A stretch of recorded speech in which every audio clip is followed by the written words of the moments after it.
All right, for this mobility session, you're going to need a foam roller and a mat, and we're going to be working a little bit of full body mobility and recovery here.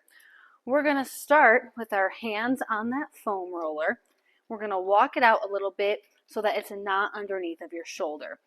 My toes are turned down, and from here I'm in a neutral spine position. I'm going to sit back towards a neutral child's pose. I'm going to drop all the way down as far as I can go. I'm going to pause, and then I'm going to come up, and then I'm going to roll that foam roller away from me in a puppy dog pose. Coming back up to start. Shift the hips back, drop down as far as you can. You may have to adjust your stance a little bit. Then we're going to come up, let that foam roller roll away from you. Open up the lats. Think about flaring your armpits. Stick your butt up in the air. Extend that spine. Good. Let's take a few more of these here.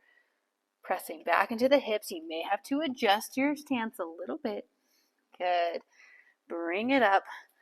Roll that foam roller away from you. Open up those lats. Good. Extend that spine. Puppy dog pose.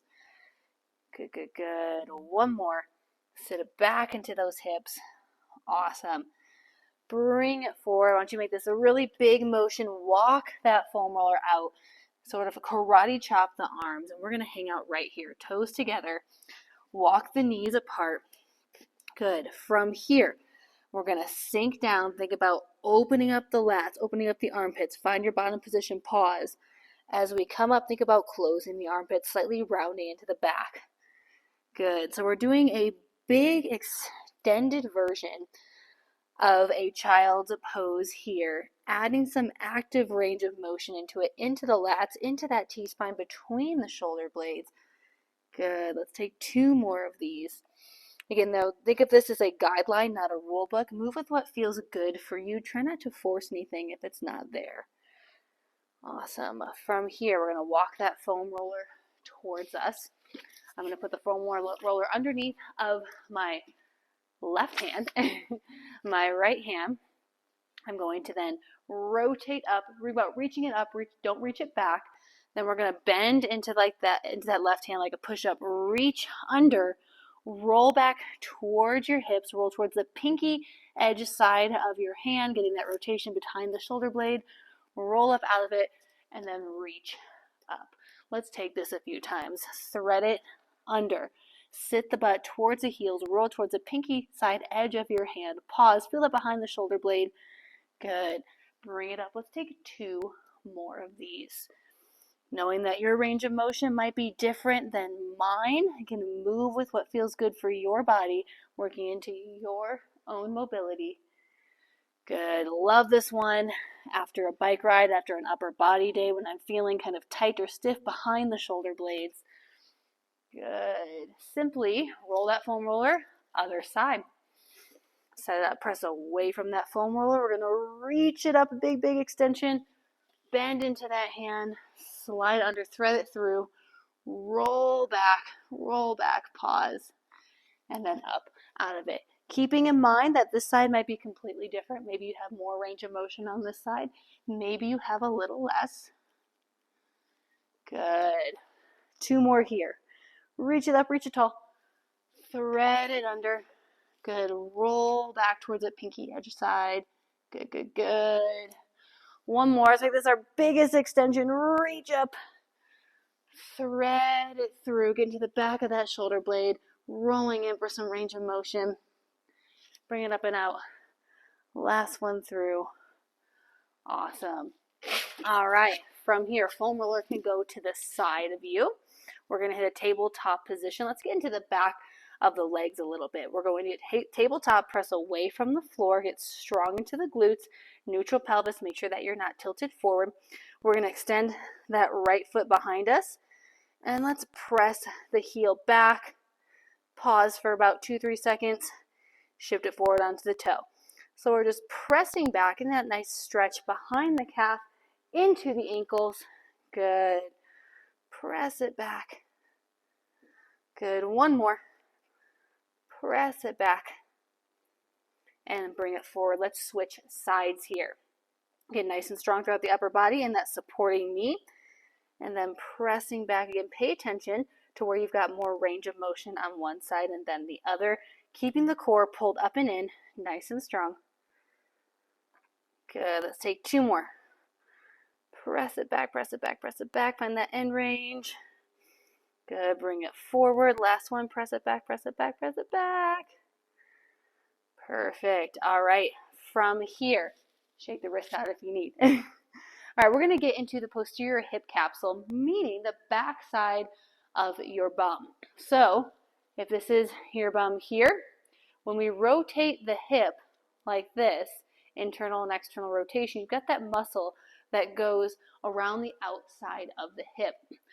Now, I find that the best way to hit it is by working into that outer hip capsule using RDLs, deadlifts, anything with a hinging motion, but we're going to try and stretch it and recover it a little bit. So we're going to hit that position we were just in of having the right foot behind us.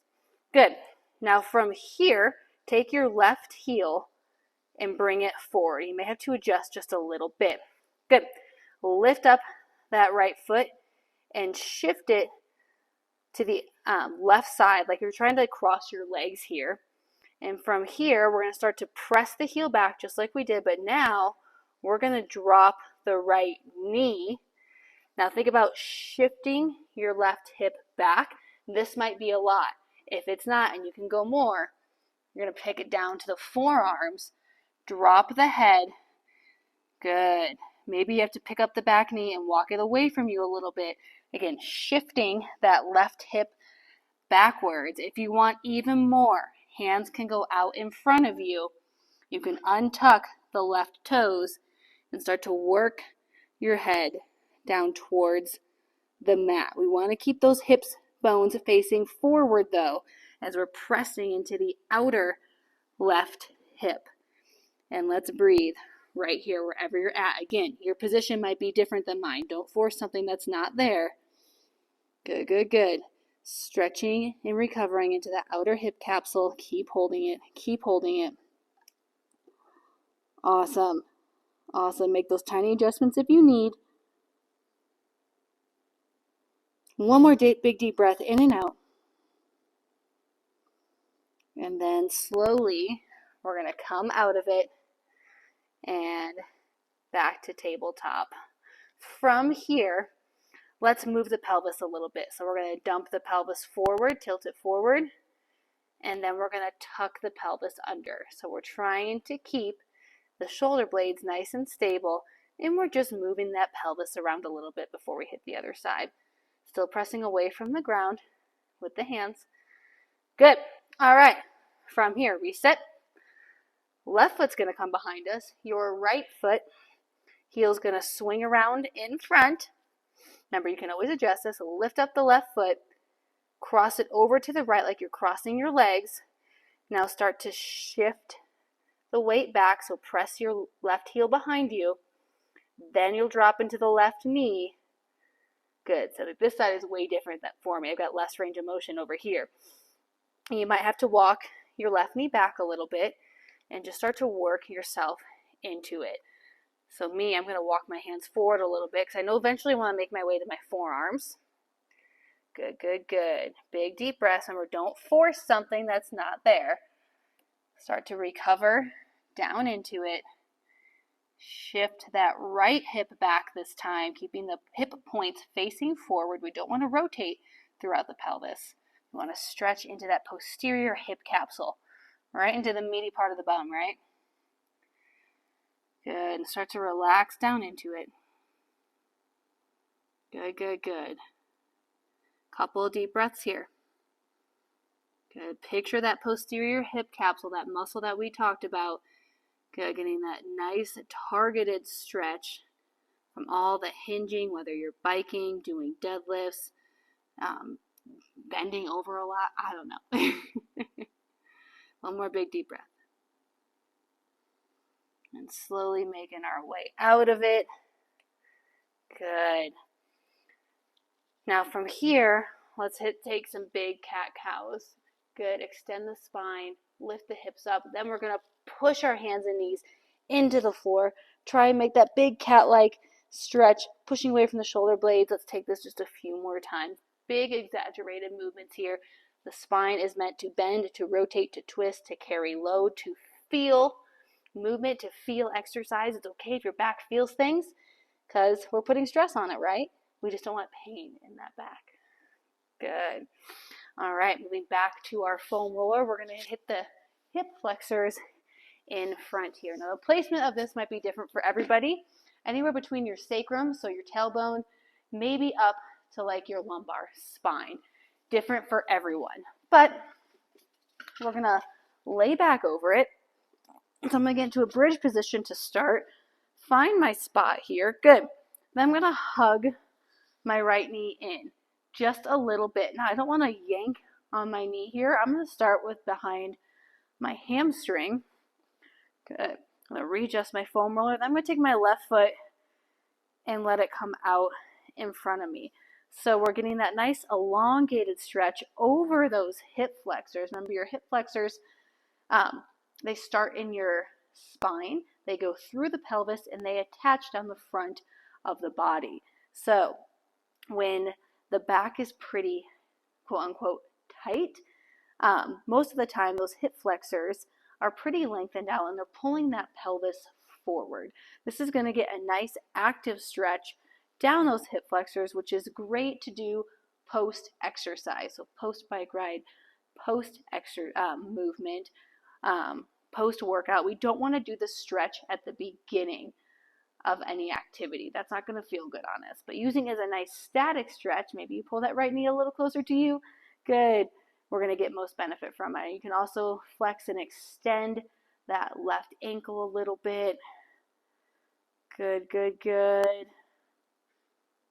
Awesome. From here, pull the left knee up, and let's take little hip tilts on that foam roller, just massaging out the low back, getting some mobility and motion on there. You can even use your hands to move that foam roller around. And then we'll hit the other side. So I'm going to start behind the thigh of my left leg. I'm going to extend the right leg out. If your heel doesn't touch the ground, that's okay. Again, don't force it. I'm taking some big, deep breaths here. And you can slightly pull that left knee towards you, getting a little bit more stretch down those hip flexors. And taking some big, deep breaths here. If you are hypermobile or very flexible, you want to be careful of this and don't go into your fullest expression of it. You want to stay up out of it a little bit. That way you're working more towards the strength portion of it and not just how bendy your body can be, right? Sometimes hypermobility or super flexible is a little bit more of a curse than a blessing. Good, good, good. Remember, you can flex and extend that right ankle. Awesome. One more big deep breath. Pull in the right knee to meet the left. And let's massage out. Good, that low back here. Perfect. I'm going to take the foam roller out. I'm going to extend my feet out long, my arms overhead. I'm going to take a big full body stretch just because it fucking feels good, right? Awesome. Again, this is a great one to use post-activity. I wouldn't go into this setup pre-activity. Think more recovery for the body, for the mind, tissues, joints, all that good stuff.